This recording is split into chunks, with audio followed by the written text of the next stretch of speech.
All right, ladies and gentlemen, council, it's 5 o'clock, time to get down to business. It's our first meeting of 2020, so happy New Year, everyone. Hope you're ready to hit the ground running. Today we acknowledge that this event is taking place on the traditional territory of the Indigenous peoples of Turtle Island, including the traditional lands of the Anishinaabe, the Haudenosaunee, and Ojibwe peoples, and on lands connected with the Lake Simcoe-Nottawasaga Treaty of 1818. This is the home of a diverse range of Indigenous peoples whom we recognize as contemporary stewards of the land and vital contributions of our society. And if you weren't at the Mayor's Levy, that's the first time you would have heard the updated land acknowledgement. And we update it occasionally for a refresh to show that this is a living acknowledgement. It's not a static thing. And we just want to update that wording to show our ongoing appreciation and acknowledgement as we move forward. And with that said, I will look then to the Deputy Mayor for the adoption of the agenda. Thank you, Mayor Saunderson. Moved by me, seconded by Councillor Comey. Be it resolved that the content of the council agenda and addendum for January 20th, 2020 be adopted as presented. And the addition is staff report CC 2020-01, Conservation Authorities. Thank you, Council. Any comments or questions? Seeing none, I'll call the vote. All in favor? And that is carried unanimously. Declarations of pecuniary interest and the general nature thereof. Are there any declarations tonight? Seeing none, if you find yourself in that position as we move along, please let us know. Adoption of the minutes. Councillor McLeod. Moved by myself and seconded by Councillor Madigan. Be it resolved that the minutes of the council meeting held December the 16th, 2019 and the special council meeting held December 17th, 2019 be approved as presented. Any comments or questions, Council? Seeing none, I will call the vote. All in favor? That is carried unanimously. Any business arising from the previous minutes? Seeing none, we will get into community announcements then. And we will start off with the Mayor's Golf Challenge Cup 2019 proceeds check presentations. It's a big day.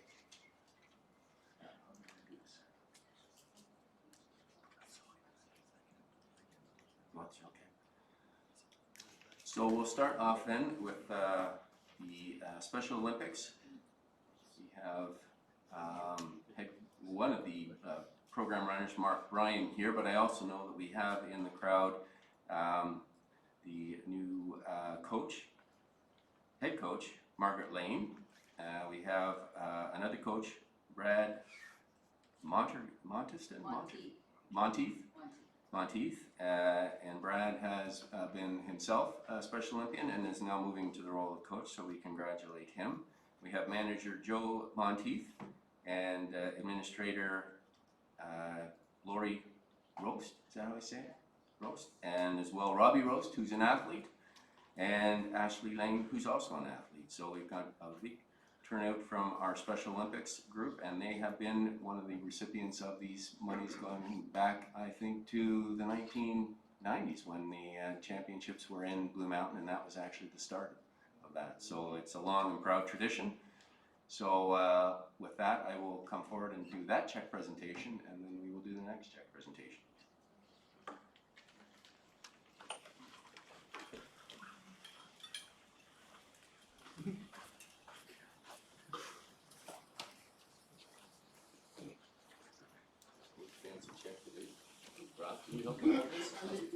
I think everybody knows Robbie, right? I'm Marlene, I'm the head coach, and we have Joe Monteith, my manager, and Lori Rose, and she helps with a lot of the paperwork and administration. On behalf of our Blue Mountain Ski Team, thank you so much for your generous donation. It is so much appreciated. Last year we sent 13 athletes to the provincial games, which 3 are now moving on to the nationals this year, and that's happening in Thunder Bay. So we'll look forward to a success there. And because a few years ago we had one of our athletes get gold at the Worlds, and it couldn't be done without your help and your support. So thank you so much. We have a framed picture for you, and a thank you, and another picture with the athlete's signature on behind. Okay, so hopefully you enjoy that. Thank you. All right. We get everyone in here?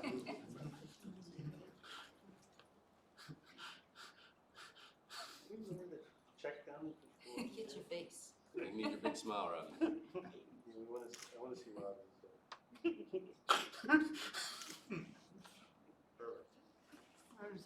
Go a few more, Robbie. You're always smiling anyway. There's one guy we don't have to ask to smile. And smiling.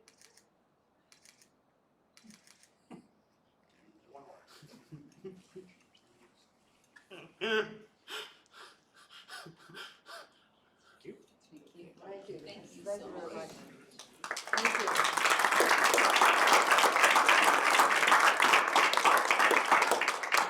And I'll just add in our quick thanks from the rest of the Special Olympics teams. So we have baseball, basketball, bowling, golf, curling, and swimming. Those are the other 6 teams. And of course, we have the Alpine team. And we just wanted to say we're really appreciative of the proceeds coming to Special Olympics. They're a tremendous support. It's probably our biggest single source of monies for the year. And we use them to support equipment purchases, defray travel costs, take care of registration fees at tournaments, and of course buy team shirts. So thank you again. And we do have a thank you card as well for Mayor Saunderson and Council.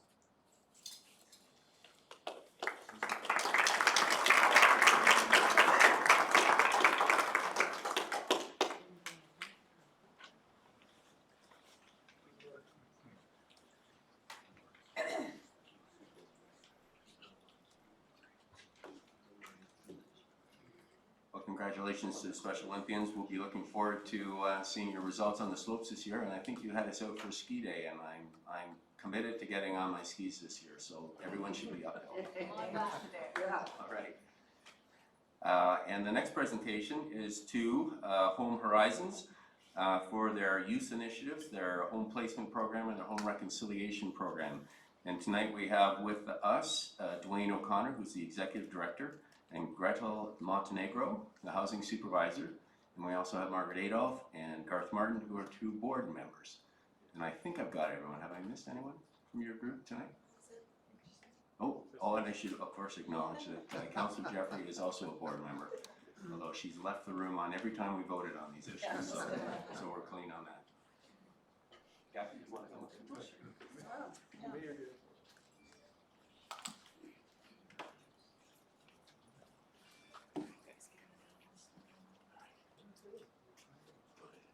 Would you guys come forward? Okay, all right. That's exactly.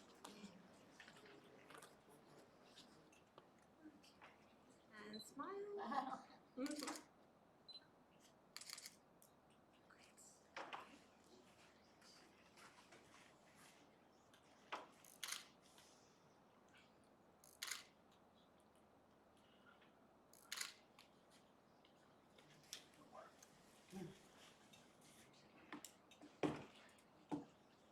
Thank you.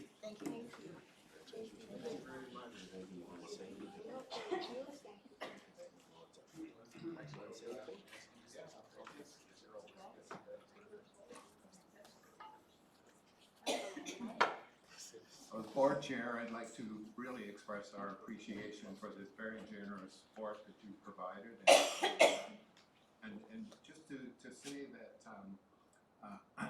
the last survey of youth homelessness, 40% of youth had experienced homelessness before the age of 16, which has really highlighted the importance of prevention, and the funds that you provided are giving us a real kickstart into adding prevention services to the housing support services that we provide. So it's a really appreciated support that you're providing, and thank you so much.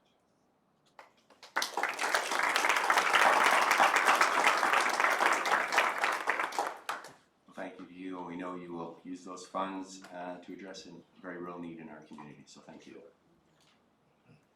Now, with that being concluded, then I will go around the table for community announcements, and we'll start with the Deputy Mayor. Thank you, Mayor Saunderson. It's not a very sexy announcement, but it is an important one.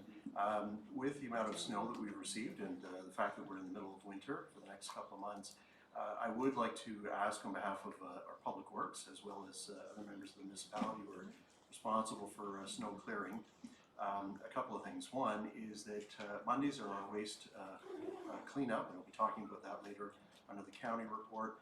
But please put your bins out at the end of your driveway, not on the road, so that our plows aren't having to work around green bins and blue bins. Secondly is that if you can, please park your vehicle in your driveway during all hours of the day. We do have restrictions through the evening, but our plows are out 24 hours a day, and maybe coming up your street midday, and if you can have your vehicle in the drive as opposed to on the road, that would immensely help them as well. And lastly, under the Highway Traffic Act, I should note that you are actually prohibited from blowing your snow out onto municipal roads. So again, if you have a private lane or private drive that accesses a public road, we'd ask that you refrain from doing that. And for those in the downtown core, Thursday evening starting at 11 o'clock, the 3 4 municipal lots will be removed. You may have noticed if you're coming in tonight that the parking lot out here in St. Marie, there's a large accumulation of snow in one particular area, and that'll be removed, and the lots will be cleaned up. So that's an announcement on behalf of Public Works. Thank you. Thank you, Deputy Mayor. Councilor McLeod. I have nothing tonight. Councilor Comey. Thank you, Mr. Mayor. I was delighted to be a part of the storybook soiree that took place at Bear Estates on January 11th. It was a beautiful evening and filled with fun activities for family with a Harry Potter and Frozen theme in support of Out of the Cold Collingwood. Congratulations to the organizers of this absolutely wonderful evening. Those wishing to learn more about the current needs of Out of the Cold Collingwood can visit their website, outofthecoldcollingwood.com. This Saturday is another fantastic event. It's the 3rd annual Hockey for Hope, hosted by our awesome Collingwood Girls Hockey Association in support of my friend's house at the Eddie Bush Arena. Opening ceremonies and puck drop will be at 5 p.m. Please come out for some great girls hockey, complimentary hot beverages, a big table, and an opportunity to support women in our community through my friend's house. Thank you. Councilor Matty. I have nothing this evening, sir. Councilor Doherty. Thank you, Your Worship. Just 2 items. First of all, and apropos of the words that were said in regard to Home Horizons and the work that they do in the community, one of their biggest fundraisers of the year is coming up on February 22nd, the coldest night of the year. Last year they raised some $60,000 in support of Home Horizons Barbara Whiter House, so that's a significant achievement. And last year we had a council team, and I understand that we collectively did a very good job in fundraising, so I'd like to put the challenge out to my fellow council members to get out again this year on February 22nd and walk for Home Horizons.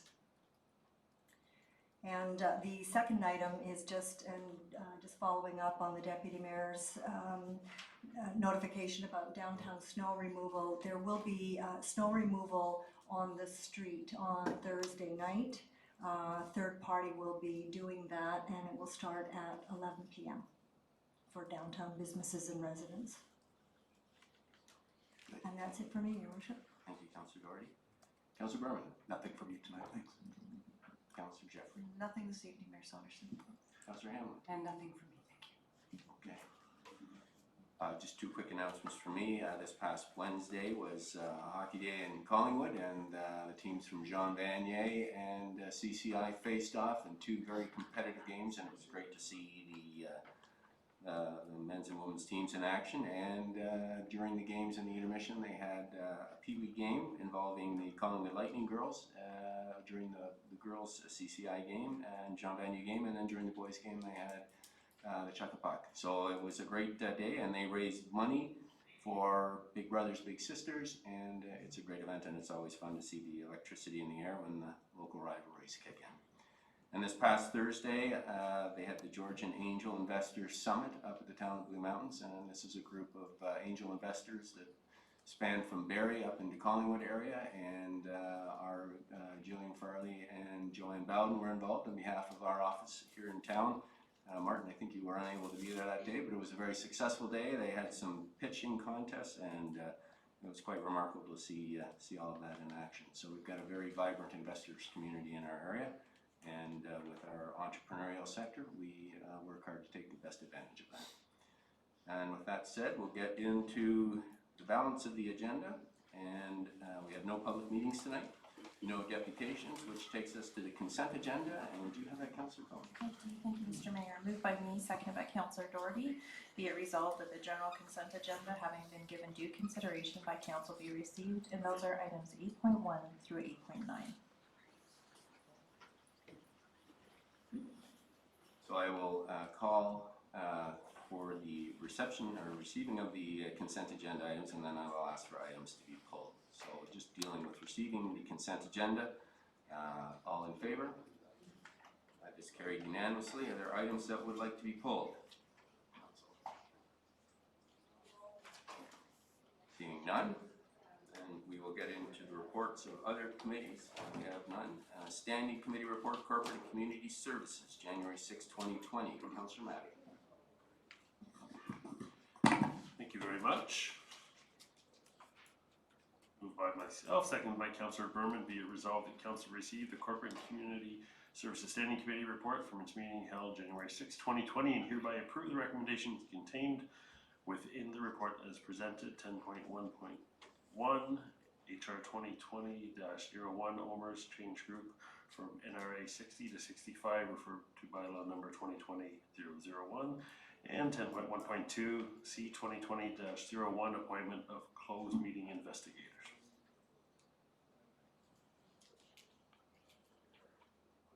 All right, Council, and before I call for the vote to receive the Standing Committee report and items, is there any item that Council would like to have pulled before I call? Yeah, Deputy Mayor. Just pulled for comment 10.1 to 10.1.2. 10.1.2, the appointment of closed meeting investigator.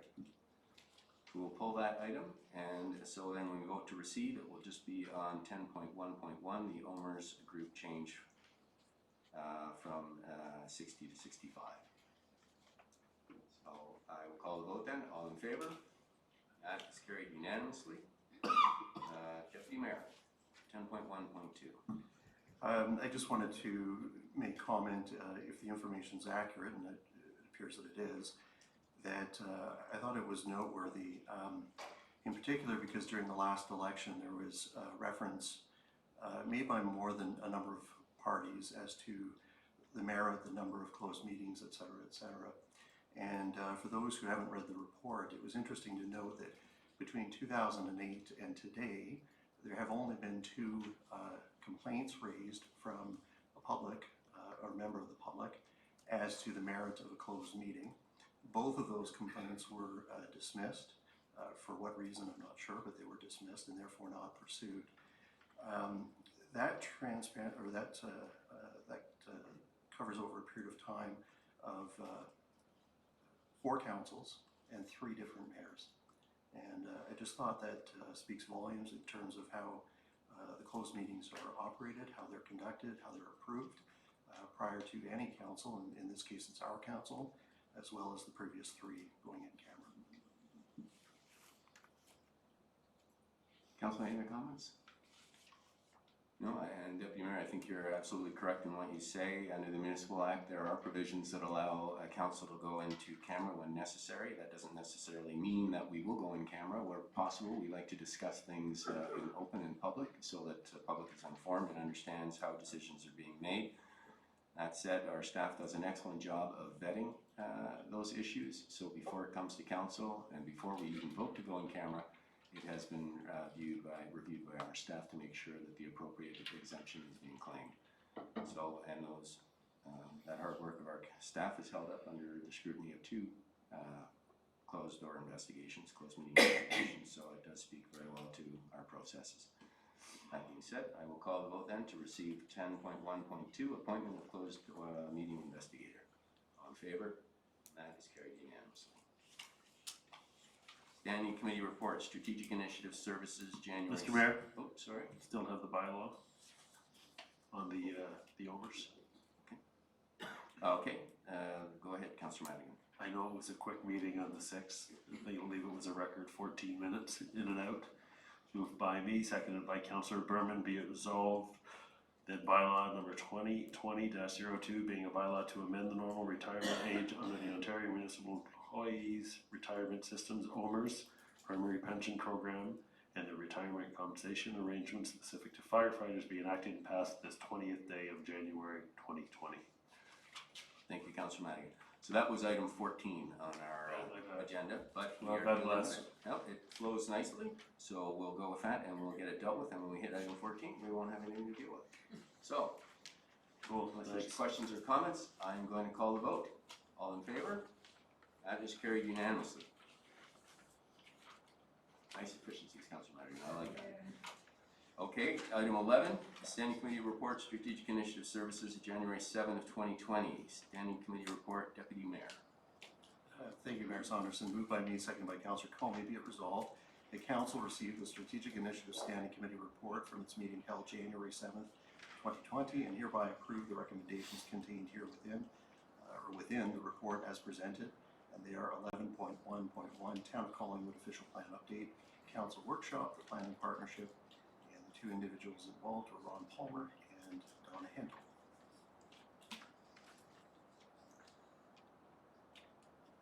Councilor, any questions or comments before I call the vote? Seeing none, I will call the vote. All in favor? That is carried unanimously. Now we are into staff reports. 12.1, C2020-02, Phase 2 Implementation of Lobbyist Registry. Who would have that? I do. Deputy Mayor. So again, Mayor Saunderson, moved by me and seconded by Councillor Comey, be it resolved that staff report C 2020-02 be received, and the council herein approve the implementation of the Lobbyist Registry Program for the town of Collingwood and enact and pass the Lobbyist Registry bylaw and code of conduct attached hereto, and that the first 6 months of the Lobby Registry Program be considered an educational period where panelists will not be applied.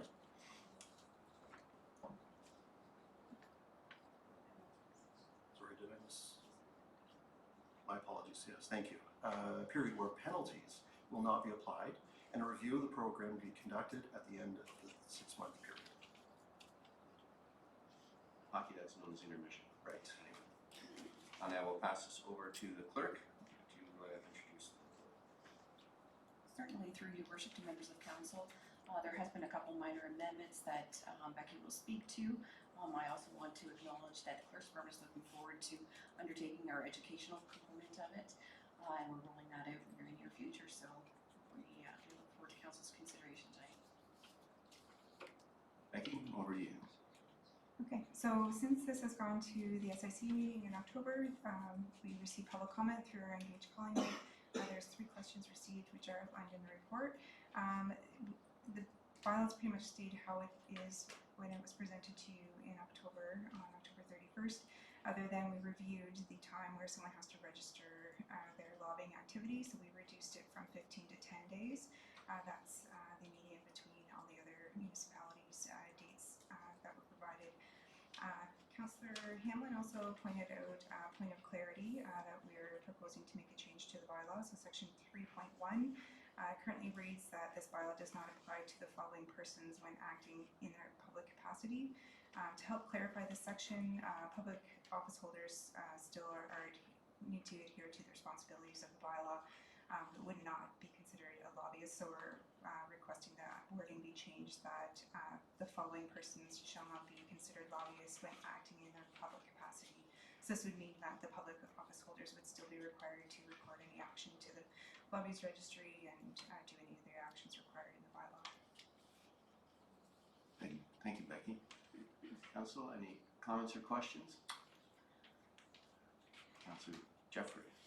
Thank you, Mayor Saunderson. I guess my only question goes back to what I asked when we first looked at this at our meeting at the Legion, was I guess I'm having trouble connecting the benefit of having something registered 10 days after a conversation.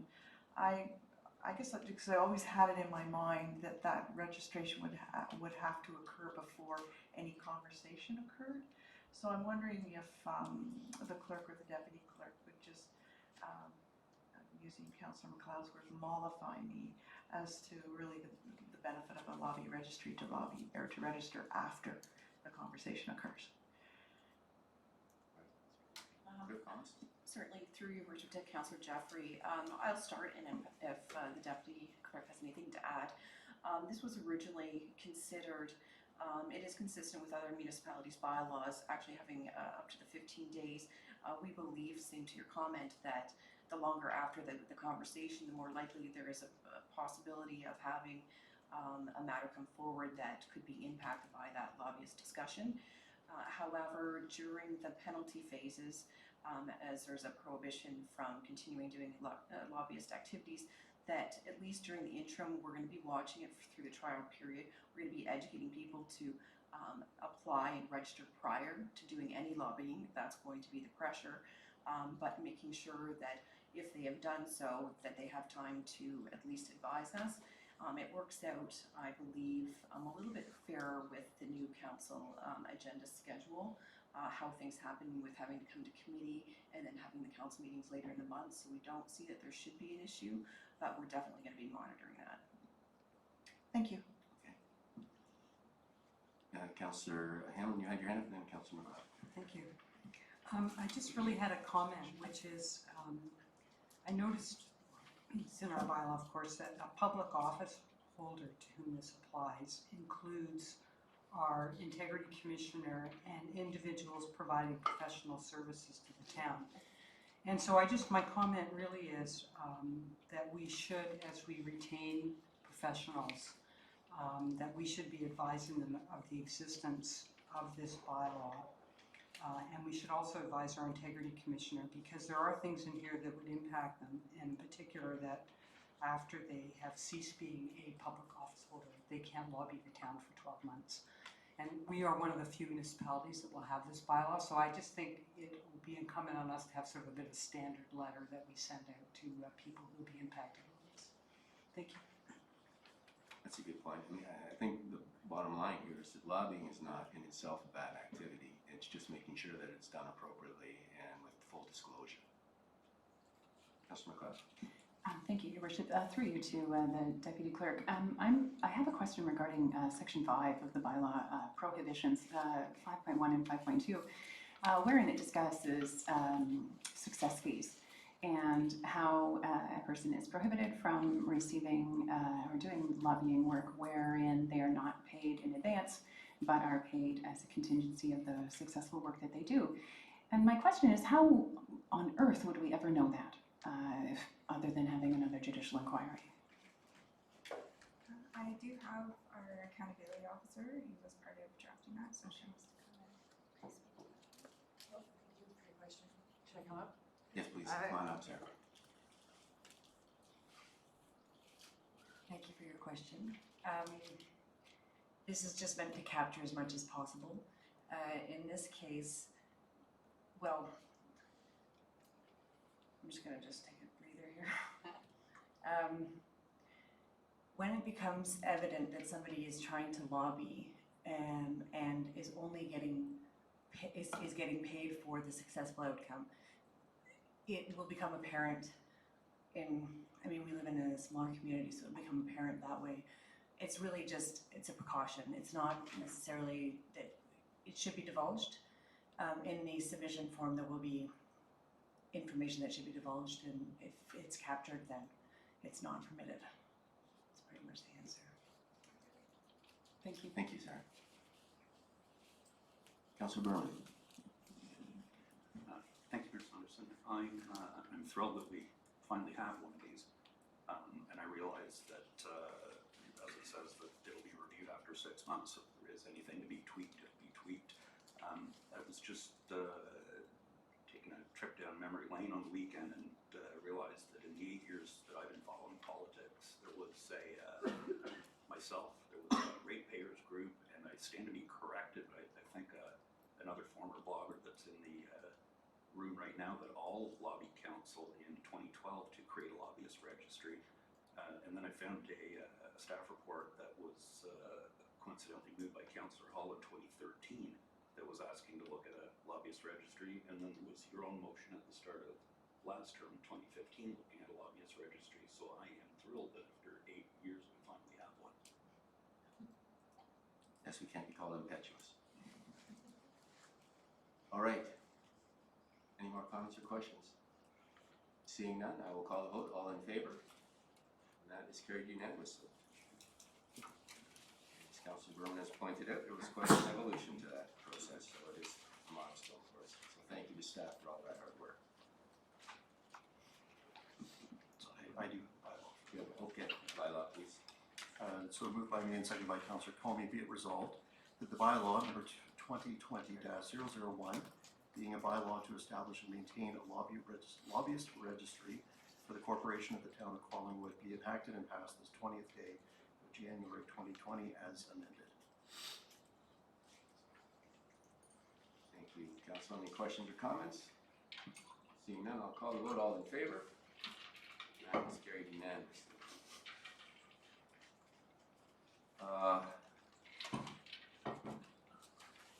Motions.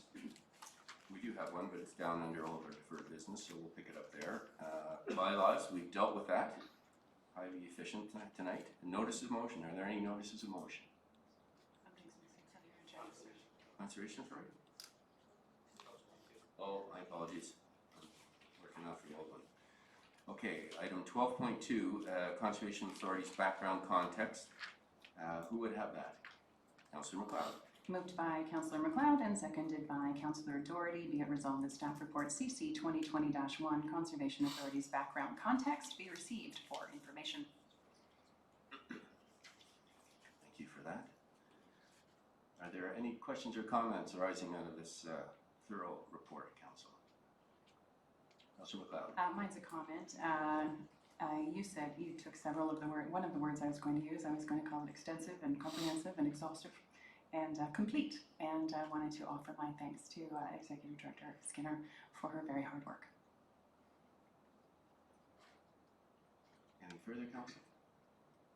Seeing none, I will call the vote then. All in favor? And that is carried unanimously. And I also thank staff and in particular Executive Director Skinner. It was one of the reasons that we deferred a motion that will come up later to get some background on the role of the CAs, and for those following the provincial world these days, the conservation authorities are being, their role is being re-examined, so I think that's an excellent backdrop for a later discussion in this meeting, but also just general information as we get into the wetter season. Hopefully it'll be wet for a while longer, but when we get into spring, flooding is always an issue. So back then to 15, notices of motion. Are any notices of motion tonight? Seeing none, then I will look to the Deputy Mayor for the county report.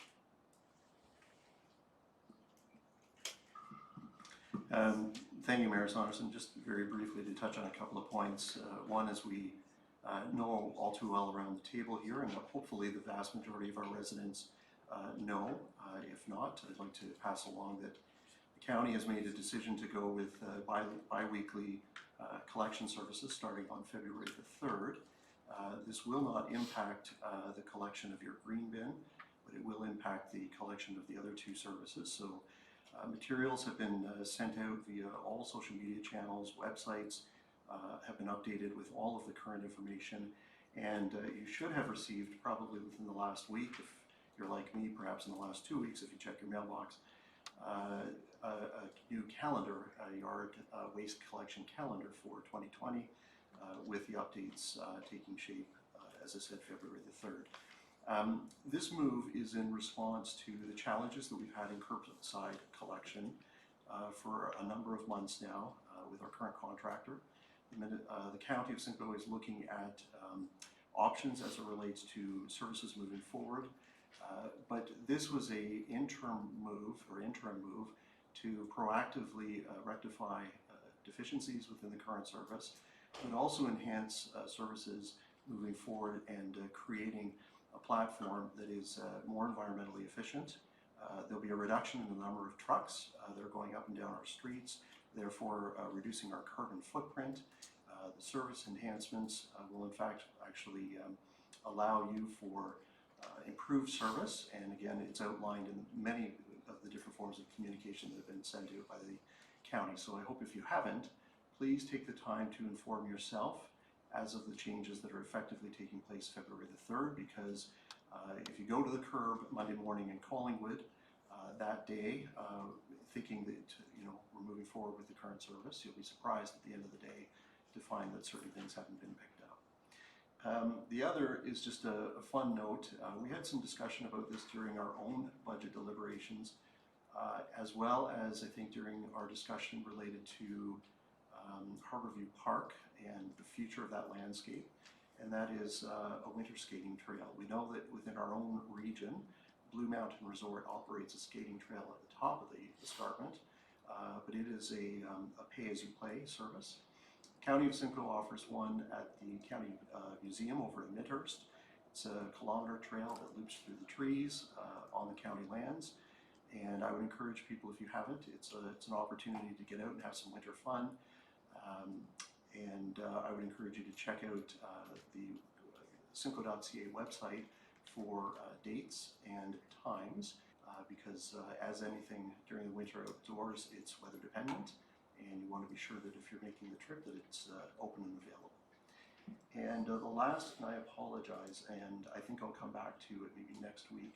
I had it, and I don't know what I've done with it, but we had 3 businesses that were recognized prior to the new year for their enrollment and participation in the seniors program. And I had them at my finger's tips, so if I can find them, I'll come back to that tonight if I may, and if not, I'll touch on it next week. Certainly. Thank you, Deputy Mayor. I'll open the floor to questions. First was Councillor Berman. You're pointing to Councillor Madigan. You want to sort this out? You guys come on the same moped tonight? Take it easy, buddy. Take it easy. Meeting's going well. You're cracking jokes, but I'm not going to drive on Steve's moped. It's too slow. Just for clarification of the Deputy Mayor, is it 1 bag or 2? Deputy Mayor? For the garbage pickup. Just for the public. I've had a couple of people ask me, and I've said 2 bags. I just want to make sure that I'm right. It's 2 bags. Okay, thank you. And through you, Mayor Saunderson, on that note, you can also increase the number of blue bins that you have.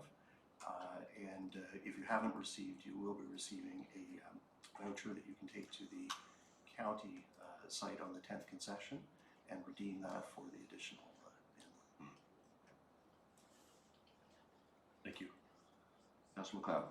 I have a question through you, Your Worship, to the Deputy Mayor. I'm not entirely sure whether it can be answered at this time, but I'm curious to know about it.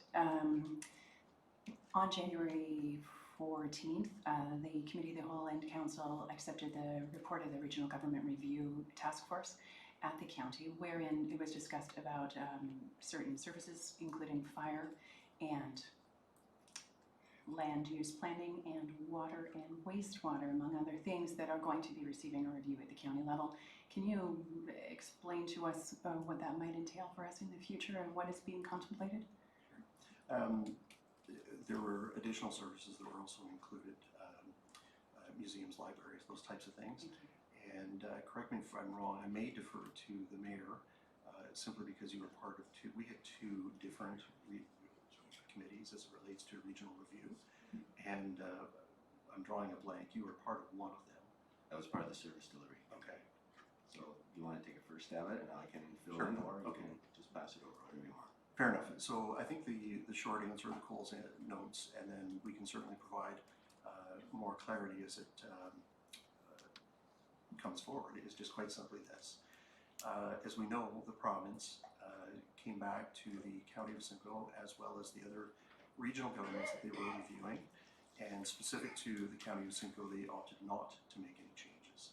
However, the message was clear that the province was looking at, and in part of that, they were providing some funds for municipalities to be able to look at how they are delivering services, the governance structure, et cetera, in its current state, and how they can best move forward in finding efficiencies within those various services. So the things that you've just outlined, the 2 that I just added to that, were things that were identified as areas that the county as a whole should be looking at to find efficiencies, to see if there are opportunities for streamline, and or to simply just confirm that what is being done is best practice and is good value for the taxpayer. As part of that, and correct me if I'm wrong here, Saunders, we did approve the hiring, or we did approve for the fees, and there will be the hiring of a consultant to assist in reviewing, to come back to this committee. And this particular committee is under the chair of Maribel Fulci from Wasaga Beach, and they will be reporting in time to that particular committee. She then in turn will be bringing her report back to the House for further discussion. Yeah, I would agree with everything the Deputy Mayor said. The funding for, there will be consultants retained in some of the aspects, but not all of them. Some will be done internally. And it's exactly correct that when the province was looking at efficiencies, they were looking not over an efficiencies of governance structure, and they have left that alone, although there is still a governance committee looking at potential changes to our county structure, which might look at going only one municipal representative from the 16 councils, and then a regional rep between 5 or 7 regions, and then you'd have a council of 21 to 23, and the warden might be selected from the regional representatives and the deputy warden from the county representatives, or the municipal representatives.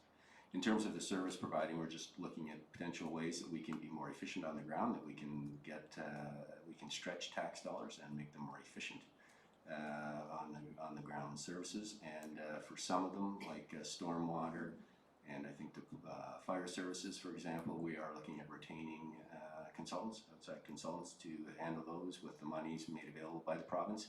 And some we're just doing internally, like IT, and potentially I think we were looking at there some other services like library services. I don't think we need it. We're looking at retaining consultants, just doing that within our municipalities. But the thrust is to get a report back to council to look at ways that we can streamline and find efficiencies so that our residents' tax dollars go farther. Thank you very much. Okay. And I just wanted to pick up on one item that the Deputy Mayor pointed out on the waste reduction. Is I think that this is an opportunity for an enhancement of our services, the Deputy Mayor said. So we in Simcoe County have been leading the province in terms of our waste diversion. We're sitting at about 60%, and our target is to try to get to 70%. When we talk waste, we usually do it by weight as opposed to volume, and the biggest opportunity for moving forward there is our green bins. And so from the time that we structured our contract with our current service provider, the green bins have become much more prominent, which is a good thing. And so those green bins are being picked up weekly. And it's our hope that people will be encouraged now to divert more into their green bin containers, because that's really where your waste is, your smelly waste. So you'll get that out of the garbage stream, and that can include pet waste, and that then garbage and recyclables will be picked up on alternating weeks. And as the Deputy Mayor pointed out, you will be entitled to 2 bags of garbage, although we're hoping you won't use that, and you'll have larger recycling containers. So green bins every week with garbage and recycling blue boxes alternating weeks. And I think that is an enhancement, and that is the way that most large municipalities now are operating. And it's a way to encourage conservation and recycling. Councillor Hamlin. Thank you. I'm grateful for Councillor McLeod's question, because I had noticed those matters going for review at the county. And I have a particular question about the planning services that's being reviewed at the county.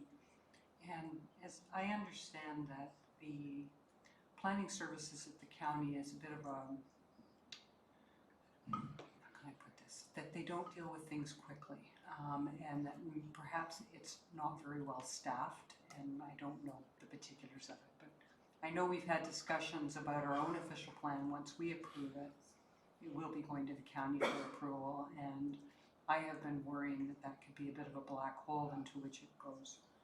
So my question is whether, and also I should also say, as municipalities mature, they often take back the power or assume the power to be the final approval authority of their own official plan. And I'm just wondering if, as the county goes through this process, if you could keep your eyes open, either Mr. Mayor or Deputy Mayor, and see whether there's an opportunity for us as a municipality to be asking to take back that approval authority function from the county as a more mature municipality now. And, you know, we can eliminate that level, and it would eliminate a job that the county has to do. That's really, I guess, a comment. Oh, okay, well, thank you for that. And as a county council member, I don't think it's fair to characterize our county counterparts as slow. In fact, the official plan amendment 43 to allow the cheer corps to go in on Raglan Street was approved by county council this past week. So I do think our county staff are extremely competent and do their jobs well. That said, my understanding is that there's a provincial overlay here. For example, the last provincial government removed our ability to do the municipal comprehensive review and put it up to the county. That wasn't an election by this government. But we will certainly keep that in mind moving forward. Planning is obviously a critical issue for our community and in terms of every community. But I would look to Director Farr, because my understanding is that the province sets out some of the growth numbers and then the county further delineates those growth numbers and then goes down to the municipality. So to the extent that there is flexibility, maybe you could outline that for council, Director Farr. Through you, Mayor Saunderson, Councillor Hamlin. The county engages in a municipal comprehensive review, which basically distributes population that's been assigned to Simcoe County. Once that population has been distributed amongst the different municipalities, including Collingwood, the local official plan is expected to adopt those population numbers and those growth targets. So there's some complexities in terms of the county's role as an intermediary between the province and the town in terms of the planning work that they do. That said, there are some opportunities in the recently approved legislation that the town is exploring that may create the possibility for approving pieces of the official plan on an incremental basis without having to wait for the full municipal comprehensive review to be completed. And staff and our consulting team working on the official plan are working with the county and trying to better understand those opportunities and trying to take advantage of them if it's possible locally. Thank you, Director Farr. Certainly the Deputy Mayor and I would be happy to sit down with you, Councillor Hamlin, to see what thoughts you have. Thank you. Okay, Deputy Mayor. Thank you. If I could just jump back in. I'm thankful to the ears and eyes behind me. So the three businesses that were recognized by the county included the Georgian Bay God, I am having some serious difficulties this evening with my language skills. Integrative Medicine, J. Scott Thompson, Barrister and Solicitor, and Right at Home Canada, Georgian Triangle, here in Collingwood, they're over on Hume. And the program was one that was funded in part by the province, the county as well.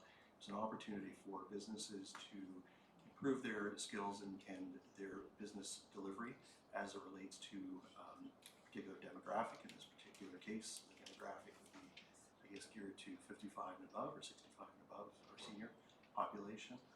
And I hope that it's a program that we can continue to maybe promote and endorse locally, as we know that as growth continues within our community, that is a particular demographic that is growing in larger numbers.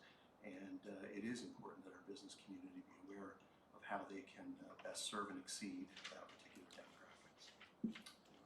That's off to my street. Good. All right, thank you very much for that county report, Deputy Mayor. Item 17, older deferred business. 17.1.1 is Councillor McLeod's motion. Thank you, Your Worship. There is some discussion that has taken place offline regarding whether I ought to be reading the entire motion 2 times. It appears that is not the case, and so I will just be reading the amended motion, if that is all right with this room. And here we go. moved by Councillor MacLeod and seconded by Councillor Doherty. Whereas the town of Collingwood has recently declared a climate emergency, and whereas the town of Collingwood has committed to 9 core principles of sustainability, and whereas the town of Collingwood is a beneficiary of the upstream environmental remediation work done by the Nottawasaga Valley Conservation Authority, and whereas the town of Collingwood is a member of the NVCA with representation on its board of directors, and whereas under the direction of the board of directors, the NVCA provides programs and services addressing local priorities to the residents of Collingwood and its other member municipalities, including inclusive outdoor education and recreation, water quality monitoring, preservation of species at risk, as well as protecting life and property through a variety of measures. And whereas the NVCA provides the town of Collingwood with expert advice on the environmental impact of land use planning proposals, and that the municipality does not have staff with comparable expertise or experience. And whereas the Ministry of the Environment, Conservation and Parks provides approximately 1% of the budget for programs and services currently delivered by the NVCA, therefore be it resolved that the town of Collingwood supports Conservation Authority regulations under Bill 108 being completed in consultation with municipalities, the NVCA and Conservation Ontario, and the town of Collingwood supports continuation of the critical programs and services included in the mandate of conservation authorities, and that during the fulsome review and consultations, the Minister of Environment, Conservation and Parks continue to allow local municipalities designated representatives to determine which programs will be delivered and mandatory, along with the use of a board-directed fair municipal levy as per current regulation. And that this resolution be forwarded to the Minister of the Environment, Conservation and Parks, Premier Doug Ford, MPP Jim Wilson, the Association of Municipalities in Ontario, Nottawasaga Valley Conservation Authority, Conservation Ontario, all Ontario municipalities, and the County of Simcoe.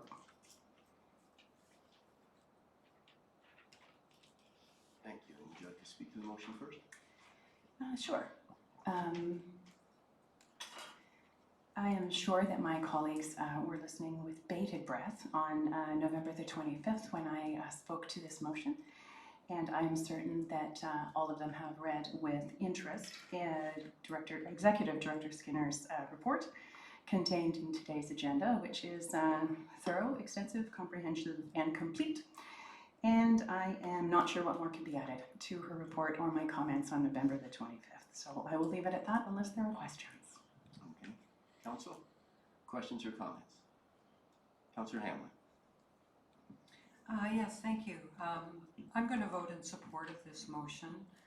It's been changed slightly since it was first introduced. I do like the changes. I like that it says that the changes to the regulations under the Conservation Authorities Act should be in consultation with municipalities. And I also like that it suggests that while this review is going on, that the Conservation Authority should basically continue as its, board and municipal representatives direct, because I think that the province has thrown the conservation authorities into a bit of a upside down state by telling them to stop everything except its core mandate. But its core mandate is so broad in that legislation, I really felt it wasn't fair. So I think that this is a good compromise, that we support that the Conservation Authority that we're dealing with be allowed to continue its mandate while the review of the regulations is completed. Thank you. Councillor Doherty. Thank you, Worship. I also will speak in support of this motion. I will echo Councillor Hanlon's remarks just now. And the motion is extremely well stated, but the fact of the matter is that the NVCA right now provides, and in fact all conservation authorities provide information that is expert, that is independent, that provides us with value for money. Our budget, to the Town of Collingwood budget, as a proportion of our total operating budget of some rounded off $34 million is 1%. So it is not a huge contribution for the level of expertise that they provide and independent review that they provide that we are unable to provide within our own department. I mean, we could if we chose to invest in more personnel within our planning department, but they do that for us. Just to clarify, the province is saying that the core mandate should be restricted to just matters of natural hazards. And the Nottawasaga Valley Conservation Authority does assist municipalities in looking at matters of natural heritage, but those are by memorandum of understanding. And so it is not a service that is being foisted on municipalities. It is a service that municipalities have carefully negotiated because it provides value to them. Those are my comments. Thank you. Thank you. Councillor Jeffrey. Thank you, Mayor Saunderson. So just first before I make my comments, whether I vote for or against this motion, it's not that I don't value the services of NVCA. What I question is entering into the political aspect of this matter and giving the government an out. Because if they see a fractious and divisive process, it gives them an opportunity to ignore all of the input and do what they want to do. And one of the things that I talk about very highly is the success of FCM in debating matters in-house and speaking with one voice in this case, to the federal government about what is the best for municipalities.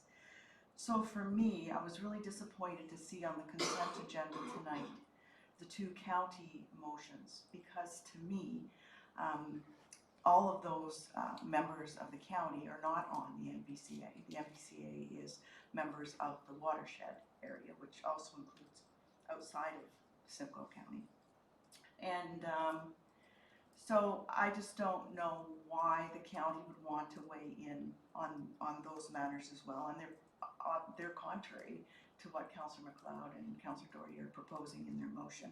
So for me, the questions I have aren't specifically how the services are delivered, but it's where is the Conservation Authority on Ontario with all of this, and providing conservation authorities with the opportunity to have one voice speak on behalf of the authorities and to develop a common message with more impacts. Collingwood isn't asking to exit. We're not complaining. We're not trying to change our menu of services. So I'm really not sure whether we really want to get into this debate. I think the conversation we would want to be having is, what does Collingwood need done differently, if anything? Is the status quo serving us in quality and timeliness? What impact does the upper tier municipality have on Collingwood in making that decision in terms of planning? And does AMO have an updated position? The last position I see from AMO, they were seeing it through the budget process in April of 2019 as a very important matter to be speaking provincially. So what can we be doing through our provincial association that might have more of an impact? I see what the MVCA has perpetuated in terms of trying to do a groundswell. What has happened is it's a very split groundswell, and it isn't going to give the government any kind of leadership that they need. So I'm very interested in seeing what else we can do that would have more of an impact. I think us sending out whatever the postage is to all the Ontario municipalities is not going to be effective enough. Councillor Berman. Thank you, Mayor Saunderson. I'm quickly scratching out some of the things that Councillor Jeffrey said, so it's not redundant.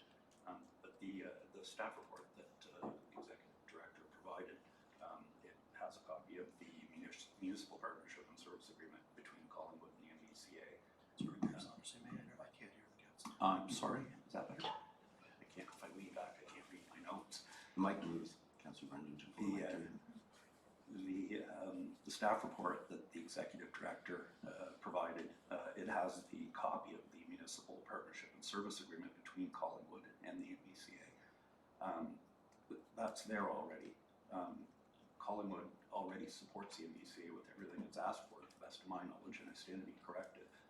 Our residents, pay a levy of over $250,000 this year, and we provide them with a representative on their board. So, in my opinion, we do already support the MVCA, but where I agree with Councillor Jeffrey is that while I have some concerns with the wording of the motion, my real issue is the motion itself, that I'm not prepared to support the town of Collingwood entering into a political debate that's already being dealt with by the province, by the county, and by the municipalities that were on the consent agenda. There's a line in the staff report that talks about council should consider the implications of passing the proposed motion in light of Simcoe County's statements on conservation authorities.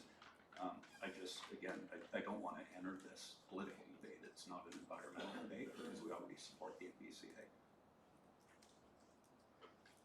Any other comments? Before I go to Councilor Doherty, is anyone not spoken who wants to speak? I will speak last. Councilor Deputy Mayor. Thank you, Mayor Saunderson. I will not be supporting this in the way it's worded. The two words that spoke to me from Councillor Jeffrey was status quo. And then to piggyback on Councillor Berman, I think that Councillor Berman is correct that in terms of my past experience between 10 and 14 at the previous council and our council to date, we have been supportive of the MVCA in terms of the financial ask through the levy, through our representation, and have had a good working relationship. I will certainly acknowledge that conservation authorities throughout the province seem to be a bit of a lightning rod, and there are many questions being asked.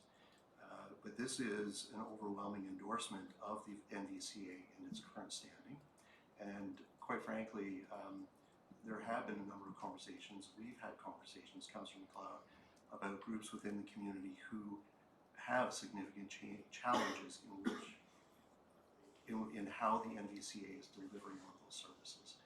It is not for me to say that they are doing an excellent job, good, poor, indifferent. And I would recognize and acknowledge, Councillor Doherty, that there are certain aspects that they do that, from a layman's perspective, I think that they do an excellent job, and therefore I will continue to support the levy. But I do feel that as the province looked at the role of the county, as the county now is internally looking at how we govern ourselves and how we go through a process, I think that all organizations should be looking at their mandate, the core function that they provide, and how they can best deliver. And there are questions that are being raised, whether it be within the town of Collingwood or whether it be from other members of the NVCA or governing bodies that are within the watershed. Because as the point was raised, not all members of Simcoe County are part of the NVCA. The one comment I would relate or make as it relates to the items that were on the agenda, consent agenda tonight, I don't disagree that perhaps they shouldn't have been there, and they are items that were brought forward to the House at the county level. I don't want to speak for the mayor, but the general thought is that if an item is brought forward to the House, and unless that item is for some specific reason, has a direct impact on a neighboring municipality or on the operation, then there is general support for what that municipality is trying to do. We are a county, but we are autonomous. And through that autonomy, lower tier municipalities have the right to pursue their own agenda. So for example, with Ramera, they're looking at pursuing an exit clause. I would liken it, people will say it's not the same comparison, I'm not trying to make it the exact same, so maybe it's an apple and an orange, but it's still a fruit, and that is that all members of 444 municipalities have policing services. Whether you contract it out to the OPP, whether you choose to have your own member municipality, that is the member municipality's choice. And the reason I just mentioned that is that, for example, our neighbors to the east in Wasaga Beach, they have a policing contract with the OPP that overlaps with Clearview Township. It appears to work on the surface, and that would be a parallel to the NVCA, where the NVCA goes over various boundaries and appears to work. But there are municipalities within other regions, for example, Shelburne. For whatever reason, Shelburne, within Dufferin County, retains its autonomy and has its own police service, even though the other municipalities around it are contracted out by the OPP. So that's my comment as it relates to Romero and what they're trying to do. I'm not making a comment as to whether they're right or wrong. I'm just, that's what they're doing, and that's why it appeared on the agenda. And I don't necessarily disagree that it probably shouldn't have been, purely because there is a lot of politics around up in it. I'm empathetic to our council representative. Our council representative, I think, has gone to the MVCA, has represented us well in the capacity that we are mandated as members of various boards and services, etc. And so I am empathetic, and I appreciate that you are bringing something forward to support their mandate. I personally believe, and this could be conveyed back, that perhaps after Minister Urick's announcement at, I believe, in and around the time of AMO, correspondence perhaps should have been coming back from the MVCA at that time as it relates to their concerns, and discussions could have been had at that time. I don't think it's fair, and in fairness to you, Councillor MacLeod, maybe you will disagree with me, I don't think it was fair that they, when I say they, the MVCA, one person in particular, gave marching orders to the board to then go back to the member municipalities looking for support. I think that you're our representative and not vice versa. So I hope you take that in the context that I am being empathetic to the role that you're in, and appreciate the context in which you brought this forward as it relates to the MVCA, and I appreciate all of the hard work that went into the report that was received tonight through staff to further educate us on the role of conservationists in general and the role that they play. But as I said from the very outset, the way that this is worded, I'm not prepared to support it. And if I may, just one final thought. The issue was deferred, so there was no conversation, but I wasn't going to support it the night it was deferred, just for the public record. Thank you, Deputy Mayor. Councillor Doherty.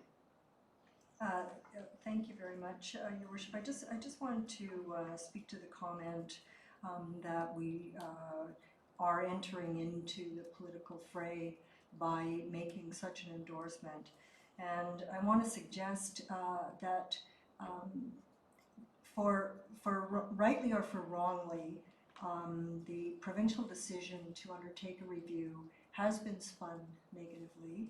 And to follow up on that, a couple of the member municipalities of this Conservation Authority and others, because Romero is not within the NBCA jurisdiction, has been negative, is fractious. And I believe that if we were to say nothing, then that would be a tacit endorsement of those comments. And so I see nothing wrong in making a statement of support for the Nottawasaga Valley Conservation Authority and their mandate. Okay, I think what I'll do is I'll give you last comment, Councillor MacLeod, and so I'll make my comments now. I do support this motion.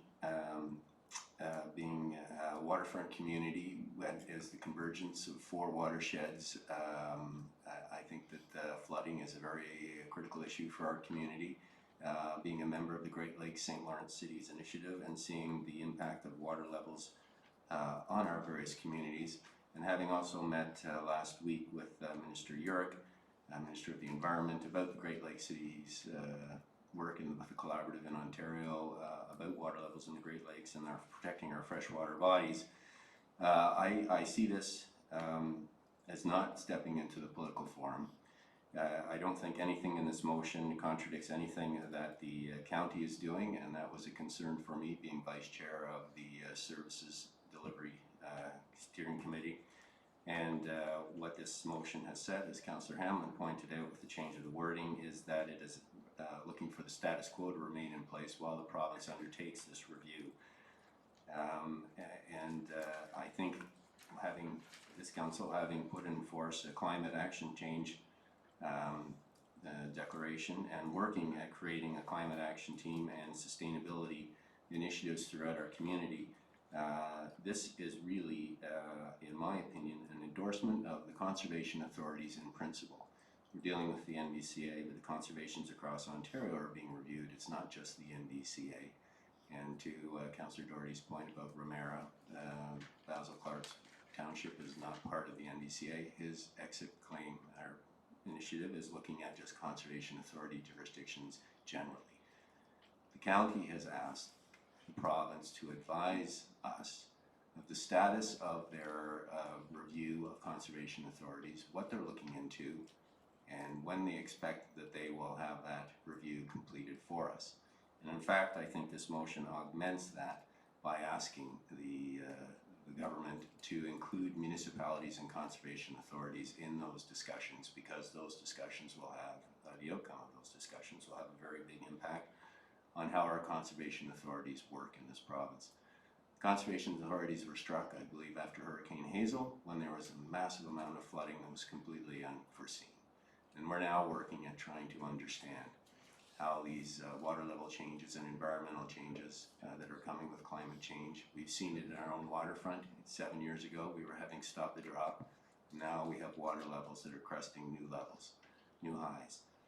I don't see anything in this motion as being, other than identifying that issue and asking the province, when they're conducting their review of the conservation authorities, to do it in a well thought out, evidence-based manner, and to contact and deal with our conservation authorities as they work through that process.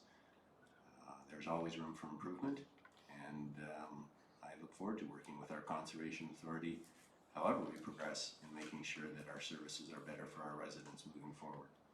So for those reasons, I will be supporting this, and that said, I will give Councillor MacLeod, I guess my last comment I would say is that all of these issues we debate around this table are done on a principles basis, and we appreciate all the hard work that every council member puts in around the table here, and that the outcome of any motion is always a decision based on principles, not on personalities. With that said, I'll pass it over to Councillor MacLeod. Thank you, Your Worship. With respect to comments that have been made around the table, heavens forfend that politicians be political. Of course it's a political thing. It's in response to a political thing. And so when the Minister of Environment, Conservation and Parks said on August the 15th that conservation authorities ought to wind down some of their work, that was a political thing. And then when Wasaga Beach and Springwater made the motions that they made, that was a political thing. And when the motions were made by Grey Highlands, Blue Mountains, Burlington, Oakville, Milton, Halton Hills, Ingersoll, Halton, Oxford Township, Matilde, St. Thomas, Aylmer, and Central Elgin, that was also political. And I have no problem with politicians being political. That is our job. And I feel like when our neighboring municipalities make political statements and we do not reply to them, silence is acquiescence. And so I'm fine with standing up and being political. And with respect to receiving marching orders, I would suggest that I do not receive marching orders very well. So that is what I have to say. Thank you for your comments and for your reasoned debate and for the time that you've taken to listen to what's been said tonight. Well, that being said, then I'll call the vote. All in favor? Opposed? And that is carried. And now we have in camera. Who would have other business? Is there any other business, Councillor? Councillor Jeffrey. Thank you, Mayor Saunderson. I just wanted to report to Council that the town of Collingwood was in receipt of its first installment check under the 2019-20 to 2021-22 Community Safety and Policing Grant, the Local Priorities Funding Stream. The allocation for the 2019-20 fiscal year was $16,875, and it will help in part to reduce our budget of policing costs specific to the part that we add to our contract in terms of being in the school. So just so you know, that was and the check came to the chair. The police services department. So I was pretty excited to open up $16,700 or $875 in my mailbox that day. I was glad to see you endorsed it over to us too. That's very good news. And certainly the community wellness plan is a big part of the picture moving forward. We've got, I think, a meeting set up in the next 4 months or so on that with our neighbors. So that's good news. Thank you. Any other new business, or any other business around the table, Council? Councilor Berman. Thank you, Mayor Saunderson. I was trying to kind of get your attention for number 15.5. I did have a notice of motion. Oh. It's unrelated to anything that we talked about tonight, and as the deputy clerk will attest, I've kind of hacked into our meeting calendar here and threw off when I was supposed to be doing certain things. I'm happy to leave it till next week, but if it's okay with council, it's No, I will let you do it, provided that the next time you have a motion, you jump up and down at the right time. I can do that. Okay, all right, go ahead, let's read it. Okay, because I left the paper at home, I'm going to read it off of this. Whereas the Federation of Canadian Municipalities, FCM, is a nonpartisan entity that represents the interest of municipalities on policy and program matters that fall within federal jurisdiction, and whereas FCM's National Board of Directors is comprised of elected municipal officials from all regions and sizes of communities to form a broad base of support and provide FCM with the emphasis required to carry the municipal message to the federal government. And whereas the 83rd FCM Annual Conference is from June 4th to June 8th, 2020, during which time the annual general meeting will be held and followed by the election of FCM's National Board of Directors and application to committees, be it resolved that the Council of the Town of Collingwood endorses Councillor Kathy Jeffrey to stand for election on FCM's National Board of Directors and or committee appointment, and further that Council assume all costs associated with Councillor Kathy Jeffrey attending FCM's National Board of Directors meetings up to the allocated approved budgeted amount. Thank you for that. I can't pass it forward, but You make sure you email it to clerks when time's appropriate in advance of next meeting. Thank you. We look forward to that motion. Seeing no other business, I would just like to give a brief report on my meeting with Minister Urick last week. It was part of a delegation from the Great Lakes St. Lawrence Cities Initiative. And so Councillor Berman actually was down in Toronto with me and attended a meeting with the federal senior assistant. But for the minister meeting with Minister Urick, there was myself on behalf of the Great Lakes St. Lawrence Cities Initiative, Gord Miller, who is the co-chair of the Collaborative Expert Panel, Eamon Horan Mooney, who is the Great Lakes and St. Lawrence Cities Initiative Canadian representative, Greg McClinchy, Great Lakes Fisheries Commission, and Nicola Crawhaw, who is the Collaborative Secretary. And the Collaborative is an organization that represents 5 local organizations in Ontario and was instrumental in putting together an action plan 2030 to protect the Great Lakes, and that was done with funding from the federal government. And so the report was released in June of last year and covers off 4 main initiatives, being climate change, nutrient control, toxics and other harmful pollutants, and beaches and bacterial contamination. And under those various headings, there are 15 action items, many of which align very well with the current Conservative government's Made in Ontario Environment Plan that was authored by the previous Minister of Environment, Rod Phillips. So the purpose of the meeting was to sit down with the provincial minister and work at how we can get collaborative efforts going on the items that are consistent between the 2 plans, looking at our water levels in the Great Lakes, but also bringing funding, focus to the funding initiative. South of the border in the last 10 years, the U.S. federal government has put $2 billion into the Great Lakes issues. And here in Canada, we have not had any dedicated funding for the freshwater bodies. So we will be lobbying the federal government for 10 years at $100 million per year, which would bring us to $1 billion over the next 10 years, to work at these issues in our fresh lakes, our freshwater bodies. And the Great Lakes system has 20% of the fresh water in the world and provides the majority of drinking water for our municipalities. So preservation and good stewardship going forward is a critical issue, as well as the flooding and water level issues, which are threatening many communities. So the meeting was, I think, productive in bringing focus to the issue, to generating, I think, some collaboration between the offices, and enlisting the province's assistance in lobbying the federal government to make this significant investment And we're hoping with the current minority government, there may be an opportunity to move this forward because it is a very critical issue and one that must be brought forward from the back burner to the front burner. So later in that day, we had a meeting with Michael Goffin from the federal government and his assistant to discuss ways that we can leverage the money from the federal government. It wasn't immediately encouraging, but we have a roadmap, and so we will be working very hard with the collaborative, and I think hopefully through AMO and FCM to make sure that these monies get brought forward, because we are seeing it on our own shorelines right now, and there are significant issues throughout Ontario and the Great Lakes in terms of algae blooms from phosphorus coming in through farming communities. That's a big issue in Lake Erie. That also happens to be, I think, Mr. Urick's riding Middlesex North, and he's right on Lake Erie. So I think we hopefully have a listening ear. We have the attention of the province, and we can get the attention of the federal government to start moving forward on these big initiatives. So we hope it was a successful day, and I guess we'll find out.